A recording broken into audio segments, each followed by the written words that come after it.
Kita ke informasi berikutnya pemirsa. Hari ini nilai tukar rupiah melemah hingga Rp17.600 per dolar Amerika Serikat. Bank Indonesia telah mengeluarkan langkah strategis untuk perkuat rupiah, namun hasilnya belum signifikan.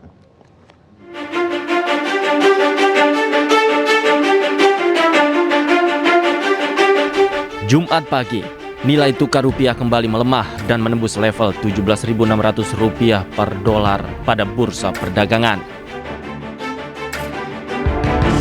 Tekanan terhadap rupiah terjadi di tengah penguatan dolar, kenaikan harga minyak dunia akibat konflik geopolitik di Timur Tengah.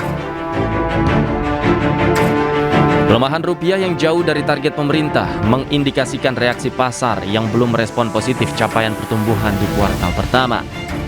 Pemerintah diharapkan terus waspada situasi eksternal dan melakukan perbaikan dalam kebijakan ekonomi.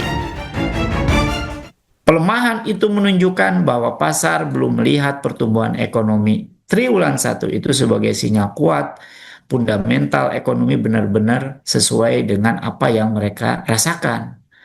Nah, jadi tentu ini menjadi penting. Artinya apa? Pasar masih lebih melihat ke kualitas pertumbuhan gitu ya dibandingkan dengan sekedar angka-angka headline growth ya. Investor saat ini juga sangat sensitif ya terhadap risiko-risiko global, misalnya tekanan fiskal, stabilitas eksternal ya, dan juga daya tahan di sektor real domestik. Tak tinggal diam, Bank Indonesia telah memberikan 7 jurus strategis untuk memperkuat rupiah. 7 langkah yang diambil adalah memperkuat intervensi di pasar valuta asing, baik dalam negeri maupun luar negeri. Kedua, Bank Indonesia mengoptimalkan instrumen sekuritas rupiah Bank Indonesia agar aliran modal asing tetap masuk.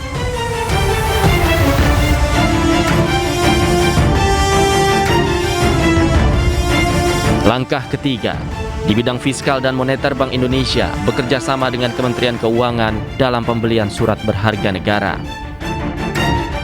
Bank Indonesia juga menjaga likuiditas perbankan dan pasar uang agar tetap longgar.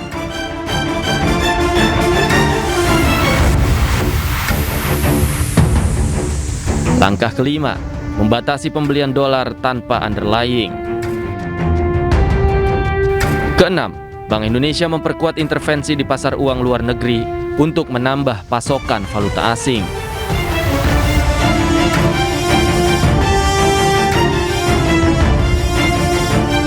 Langkah ketujuh, Bank Indonesia juga memperketat pengawasan terhadap perbankan dan korporasi bersama dengan otoritas jasa keuangan.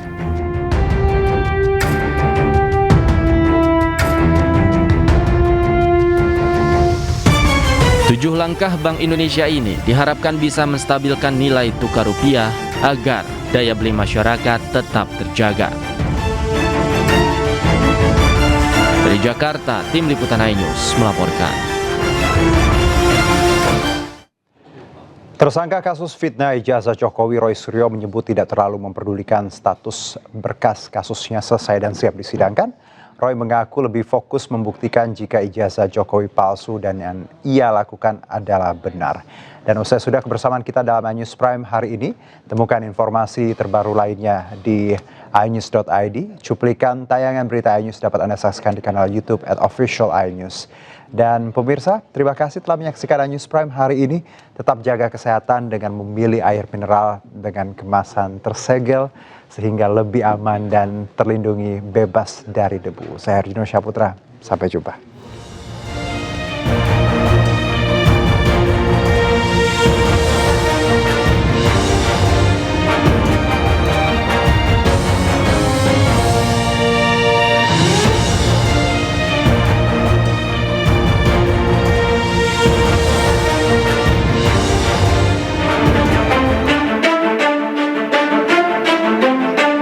Roy Suryo menanggapi rencana Polda Metro Jaya yang akan segera mengumumkan status P21 dirinya sebagai tersangka dalam kasus fitnah ijazah Jokowi. Roy menyebut berkas perkara dirinya termasuk Dr. Tifaujiatiasuma belum pasti dinyatakan P21 atau lengkap. Menurut Roy, P21 bukan berarti final, namun ada P19 dan P20 atau kasus dihentikan. Roy bahkan mengaku tidak terlalu mempedulikannya, namun tetap akan berusaha membuktikan jika ijazah Jokowi palsu dan yang mereka lakukan benar serta kredibel. Tapi yang jelas P21 itu bukan final, ya. Ada yang namanya P19. Pemirsa, drone Hizbullah menebar ketakutan pada pasukan Zionis Israel. Kini kendaraan tempur Israel dibungkus jaring anti-drone, menyerupai gawang sepak bola raksasa yang menjulang di atas bodi kendaraan.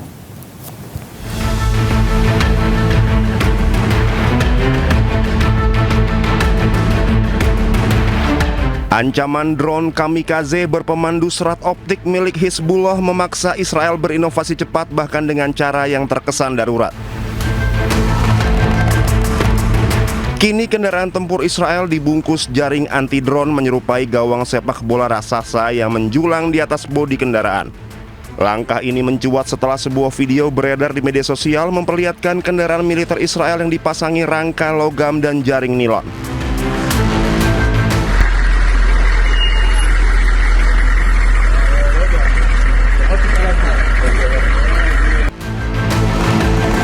Tujuannya sederhana namun krusial, menjebak atau memicu ledakan drone FPV satu arah sebelum mencapai awak kendaraan.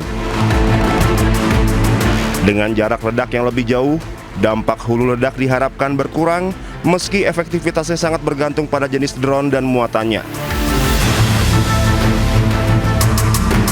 Penggunaan jaring ini muncul di tengah meningkatnya kritik publik terhadap pasukan pertahanan Israel IDF yang dinilai belum siap menghadapi gelombang drone FPV Hizbullah.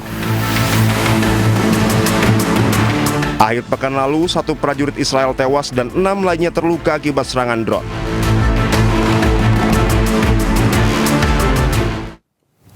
Ya pemirsa, drone Hizbullah membuat 2 tentara Zionis Israel kocar-kacir akibat panik. Bahkan mereka tersungkur ke tanah sebelum dihantam drone.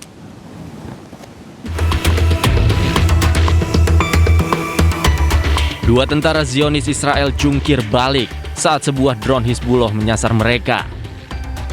Dalam video terlihat mereka terkejut dan kocar-kacir saat sadar diincar oleh drone milik Hizbullah tersebut. Bahkan, saking paniknya, tentara Israel itu sampai tersungkur di tanah sebelum dihantam drone.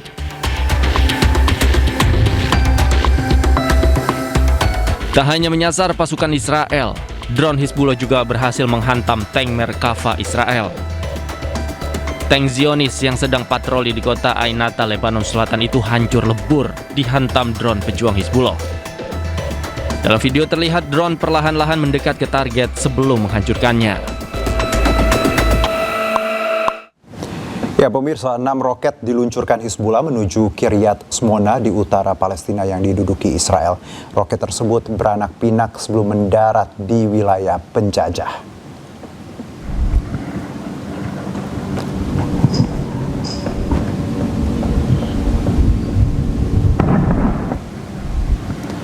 Serangan roket beranak pinak pejuang Hizbullah melesat dan menghantam wilayah Kiryat Shmona. Serangan ini mengakibatkan kerusakan material yang cukup parah. Hizbullah menyatakan serangan ini sebagai bentuk balasan atas tindakan Zionis Israel di Lebanon.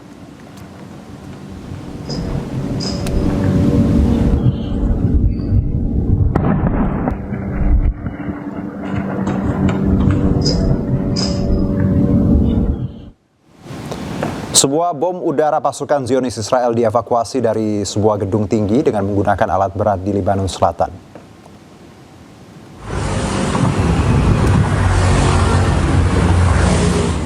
Sebuah unit khusus dari tentara melakukan pemisahan sebuah bom udara yang belum meledak dari sisa-sisa agresi Israel di kawasan Al-Safir, Lebanon Selatan, dan memindahkannya ke lokasi yang aman untuk membuangnya. Kepala Komando Tentara mendorong warga untuk waspada ketika berada di dekat daerah yang terkena dampak dan segera melaporkan ke pusat militer terdekat jika mereka menemukan objek yang mencurigakan.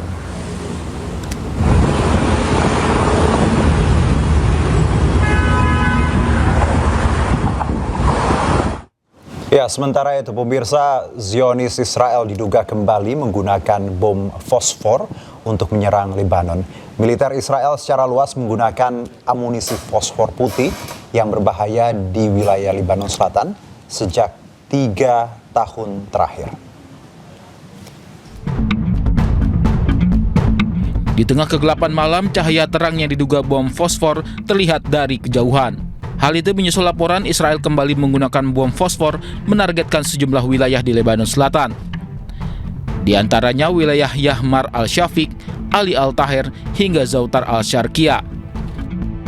Sebelumnya, tentara Israel menargetkan kawasan Yahmar al-Shafiq, Nabatiyah, Lebanon Selatan dengan serangan artileri serta bom fosfor dalam upaya memperluas pendudukan di wilayah tersebut pada minggu kemarin.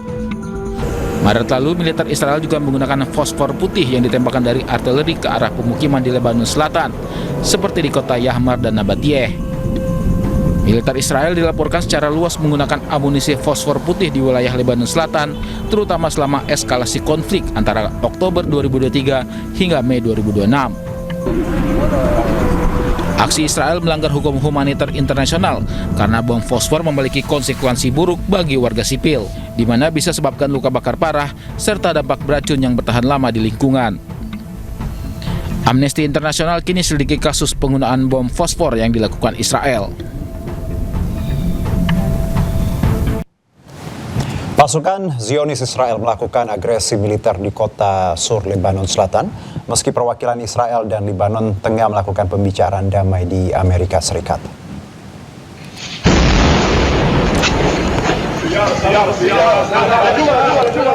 Sejumlah warga panik usai diserang Zionis Israel dengan ledakan granat yang cukup keras. Selain itu, serangan udara juga dilakukan oleh Zionis Israel di kota Sur. Ledakan besar terjadi usai serangan dilakukan Israel. Eskalasi perang antara Israel dan Hizbullah semakin mencekam.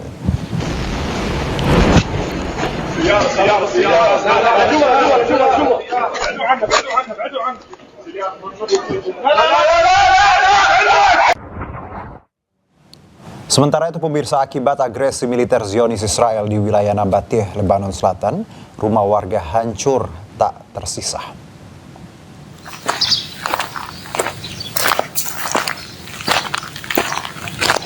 Akibat serangan yang terus dilakukan oleh Zionis Israel, rumah warga hancur dan porak-poranda. Tak ada barang yang tersisa akibat serangan yang dilakukan oleh Israel. Puing-puing bangunan rumah warga berserakan di tengah jalan. Zionis Israel terus menggempur Lebanon Selatan meski gencatan masih berlangsung.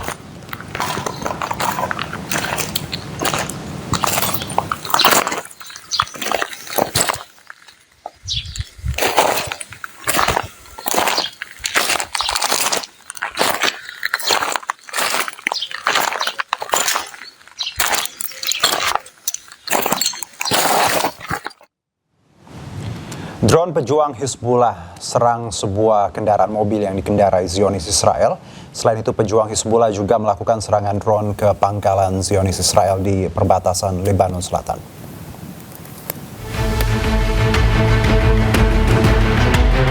Drone pejuang Hizbullah terus melakukan serangan ke Zionis Israel di Lebanon Selatan. Pada serangan ini, Zionis Israel menargetkan sebuah kendaraan yang tengah dikendarai oleh militer Zionis Israel. Serangan drone yang terus dilakukan oleh pejuang Hizbullah membuat Israel kewalahan di Lebanon Selatan.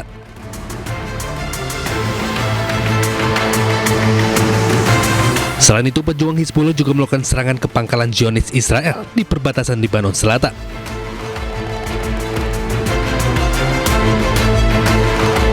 Pada perang Israel dan Hizbullah ini telah menewaskan ribuan jiwa.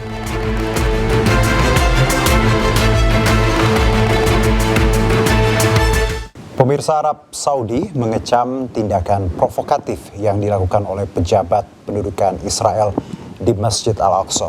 Selain menari-nari di situs suci, Menteri Keamanan Nasional Israel Itamar Ben-Gvir dan para pemukim Israel juga mengibarkan bendera Zionis Israel.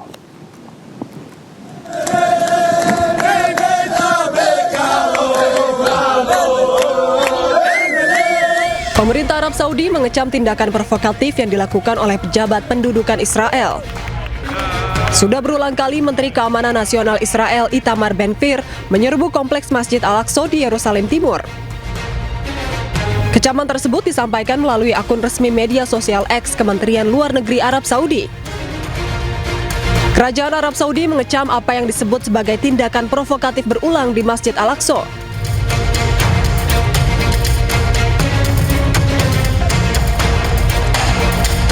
Diketahui aksi provokatif tersebut seringkali dilakukan dengan kelompok pemukim ilegal di bawah perlindungan kepolisian Israel. Berulang kali Ben Gvir mengklaim kompleks Al-Aqsa sebagai tempat beribadah kaum Yahudi. Tindakan ini seringkali mengundang kecaman dunia internasional, baik dari Palestina, Yordania, dan komunitas internasional. Ya, pemirsa, Lebanon dan Israel masih berupaya untuk berdamai. Delegasi kedua negara menggelar pembicaraan dengan Amerika Serikat untuk mencari solusi konflik yang terjadi.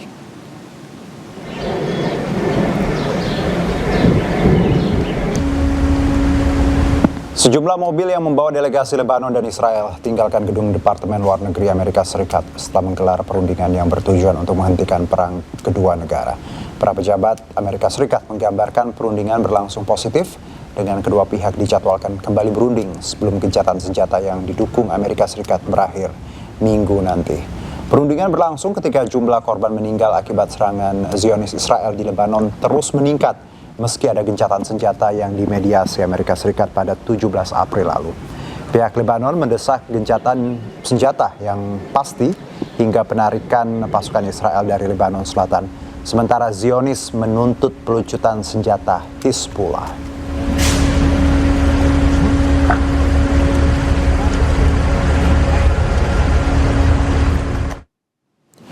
Ya, pemirsa, pelatih asal Lebanon Hassan Saif Eddin mengajarkan seni bela diri kepada anak-anak pengungsi di Beirut. Pelatihan tersebut bukan hanya berfokus pada pelatihan fisik, namun juga dukungan psikologis dan sosial.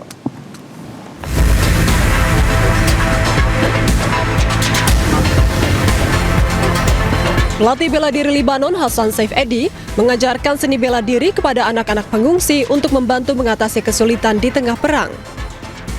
Saif Eddin menjelaskan olahraga dapat membantu anak-anak membangun kepercayaan diri dan memperkuat ikatan satu sama lain. Pelatih tersebut juga menekankan bahwa misinya bukan hanya berfokus pada pelatihan fisik, namun juga dukungan psikologis dan sosial. بتغيروا نفسيتهم يعني ناسين الشعب يصير برا وفرجين هون في فرحه وفي حياه في رياضه في انه جمعهم بعضهم يتعرفوا على بعضهم الاولاد ويشوفوا بعضهم ويحبوا بعضهم ويصيروا اصحاب ويتعلموا هالرياضه هيدي ليصيروا مثلا مع الايام يصيروا كبار يصيروا ابطال يرفعونا مثلا يعني مثل ما بيقولوا عالم لبنان برا من شي محل ثاني. Unit Manajemen Risiko Bencana Lebanon mengumumkan pada hari Kamis bahwa jumlah pengungsi yang tinggal di tempat penampungan telah mencapai 129.724 orang. Sementara jumlah total keluarga pengungsi mencapai 33.715 orang. Pemirsa, sejumlah penduduk Israel menyerang umat Kristen di Kota Lama Yerusalem.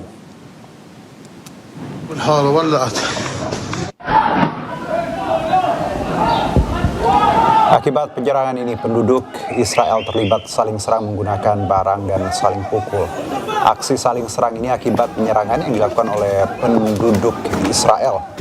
Sampai saat ini belum diketahui motif penyerangan yang dilakukan oleh penduduk Israel oleh umat Kristen di Yerusalem.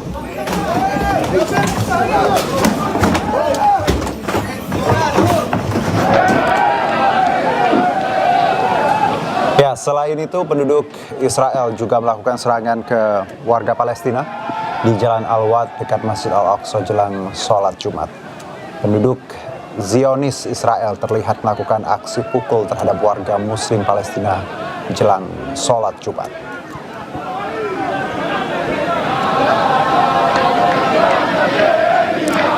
Para pengungsi Gaza mengolah logam bekas menjadi pot bibit tanaman untuk bertahan hidup. Mereka berkebun agar memperoleh pendapatan alternatif dalam menghadapi kondisi hidup yang sulit.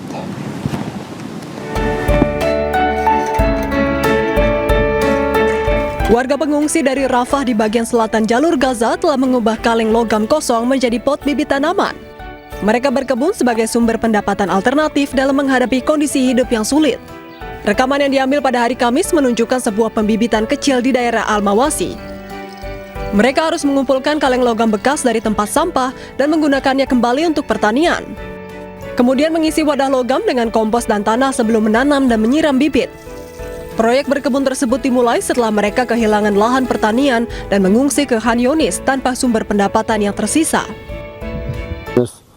فيش بكاية كنا نجيب البكاية من بيت لاهية، نجيب البكاية تعود زراعة النعنع، وما فيش مقطع من البكاية.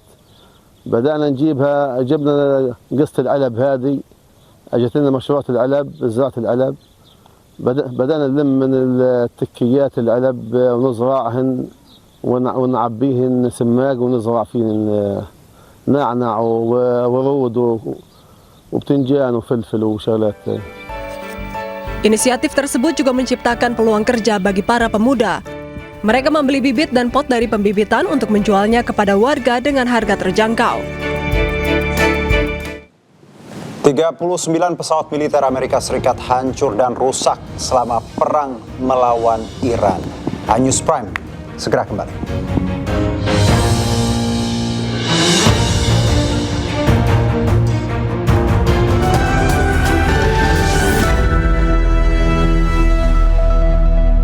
Kapal selam nuklir milik Amerika Serikat dilaporkan terlihat di wilayah perairan Gibraltar. Kemunculan kapal selam ini dinilai sebagai sinyal kekuatan Amerika Serikat di tengah ketegangan yang meningkat antara Amerika Serikat dengan Iran.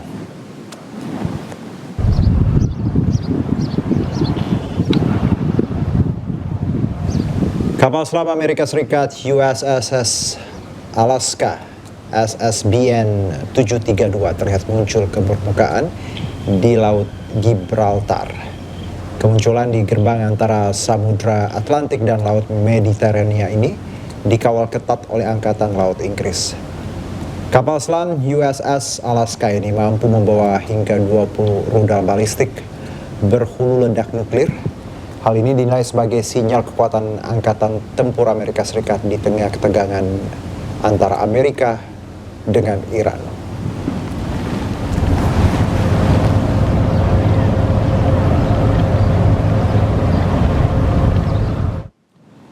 Israel klaim telah hancurkan ancaman bom nuklir Iran dan siap bertindak lagi melawan Iran. Di sisi lain, pihak Iran mengatakan bahwa dua agresi brutal dan melanggar hukum yang dilakukan Amerika Serikat dan Israel didasarkan pada klaim palsu. ריסקנו חלקים גדולים מציר הרשע האיראני שכיתר אותנו מכל עבר. הרחקנו מעלינו סכנה קיומית מיידית של פצצות גרעין ואלפי טילים בליסטיים אותם פיתחה איראן. Saat memperingati Hari Yerusalem, Perdana Menteri Israel Benyamin Netanyahu dengan percaya diri mengatakan telah menghancurkan sebagian besar poros kejahatan Iran, bahkan menghilangkan ancaman dari bom nuklir. Hal ini dipertegas oleh keterangan Menteri Pertahanan Israel yang mengatakan bahwa perang dengan Iran belum selesai. Israel siap menghadapi kemungkinan dan akan segera bertindak lagi karena proposal melalui Pakistan antara AS dan Iran belum mencapai kesepakatan untuk mengakhiri konflik. זאת משימתנו לא תמה. עלינו להשלים את יעדי המערכה באופן שיבטיח שאיראן לא תשוב להיות איום על קיומה של מדינת ישראל, על כוחותיה של ארצות הברית ועל כל העולם החופשי לדורות קדימה. Sementara itu, Menteri Luar Negeri Iran Abbas Araghchi mengatakan bahwa perang yang dihadapi Iran bukan hanya konflik yang menyangkut Iran saja, melainkan pertempuran untuk membela dunia baru. Araghchi mengatakan bahwa Iran telah menghadapi dua agresi brutal dan melanggar hukum oleh Amerika Serikat dan Israel dalam waktu kurang dari setahun. Serangan-serangan tersebut didasarkan pada klaim palsu. The attacks on my people have been justified with false claims that run counter to the informed assessments of the International Atomic Energy Agency and even America's own intelligence community. The truth is that Iran, like many other independent nations, is the victim of illegal expansionism and warmongering. Nyatanya perang antara AS, Israel dengan Iran belum selesai. Saling tolak proposal dalam negosiasi membuat akhir perang antara ketiga negara yang berseteru belum terlihat. Eskalasi Selat Hormuz dan Iran dibahas secara khusus oleh Donald Trump dan Xi Jinping saat pertemuan kedua pemimpin negara itu. Trump mengklaim memiliki pandangan yang sama dengan China untuk mengakhiri eskalasi dan membuka Selat Hormuz.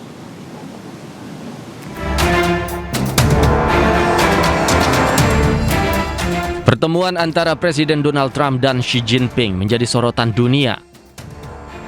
Dari banyak hal yang dibahas kedua pemimpin itu, salah satunya adalah tentang eskalasi di Selat Hormuz dan Iran. Dalam konferensi persnya, Presiden Trump mengakui Selat Hormuz dan Iran menjadi topik pembicaraan. Trump mengklaim memiliki visi yang sama dengan China yang ingin eskalasi berakhir dan Selat Hormuz dibuka kembali.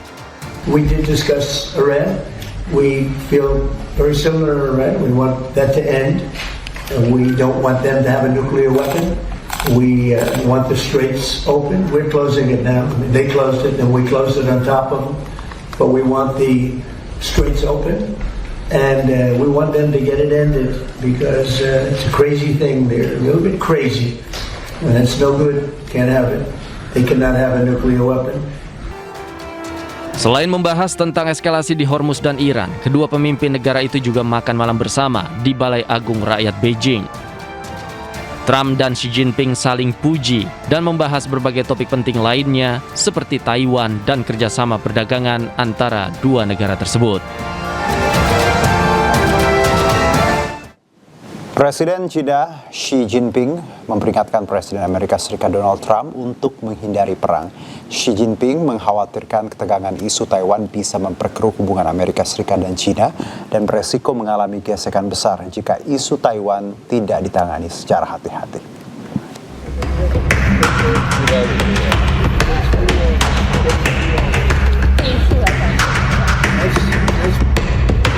Dalam pertemuan dengan Presiden Amerika Serikat Donald Trump di Beijing, Presiden China Xi Jinping meminta Amerika Serikat harus berhati-hati dalam bersikap terkait masalah Taiwan. Jika ditangani dengan benar, Xi Jinping menyebut hubungan bilateral China dan Amerika Serikat akan menikmati stabilitas secara keseluruhan. Menurut Xi Jinping, menjaga perdamaian dan stabilitas di Selat Taiwan adalah kesamaan terbesar antara China dan Amerika Serikat.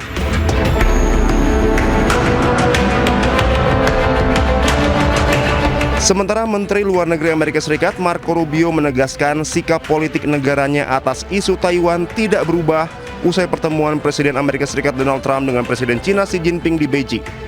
Rubio menyebut Amerika Serikat tetap mempertahankan sikap ambiguitas strategis terkait Taiwan.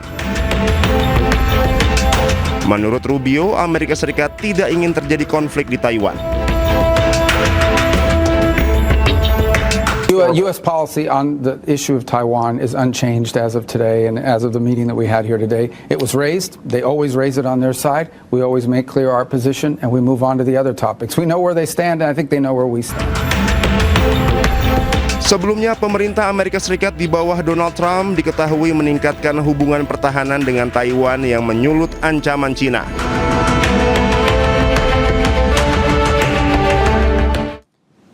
Ya, pakar Timur Tengah Nasir Tabara menyebut saat bertemu Presiden Amerika Serikat Donald Trump, Presiden China Xi Jinping menunjukkan gestur jika China ingin agar Taiwan kembali ke China.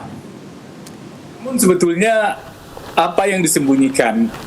Yang disembunyikan adalah bahwa buat China, seperti disampaikan oleh Presiden China, bahwa masalah Taiwan itu masalah yang paling utama bagi mereka.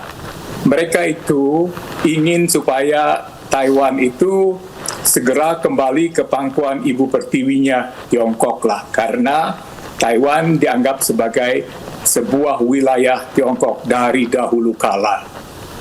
Baik. Dan Tiongkok tahu bahwa Taiwan itu dilindungi oleh Amerika Serikat. Amerika Serikat itu selalu mengatakan di mana setiap kesempatan bahwa mereka akan melindungi Taiwan apabila ada negara lain yang mau mencaploknya. Negara lain yang dimaksud adalah Tiongkok. Jadi Tiongkok mengingatkan kepada Amerika Serikat supaya masalah Taiwan itu selesaikan. Dan di balik ini kan ada pesan, kalau masalah Taiwan itu tidak diselesaikan, kita juga punya masalah di mana kita bisa menyusahkan Anda. Usai mengunjungi Beijing selama 2 hari, Presiden Amerika Serikat Donald Trump pulang ke Amerika Serikat. Trump memberikan isyarat angkat tinju khasnya saat menaiki pesawat Air Force One miliknya.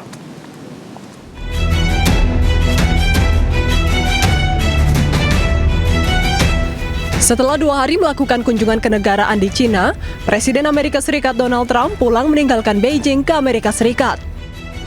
Trump mengucapkan selamat tinggal dengan memberikan isyarat angkat tinju khasnya saat menaiki pesawat Air Force One dan bersiap untuk lepas landas. Menteri Luar Negeri Cina Wang Yi dilaporkan turut hadir dalam upacara pelepasan kepulangan Presiden Trump. Pesawat tersebut lepas landas dari Bandara Internasional Beijing sekitar pukul 14.30 waktu setempat pada hari Jumat. Diketahui Trump berkunjung ke Cina bertemu dengan Presiden Cina Xi Jinping.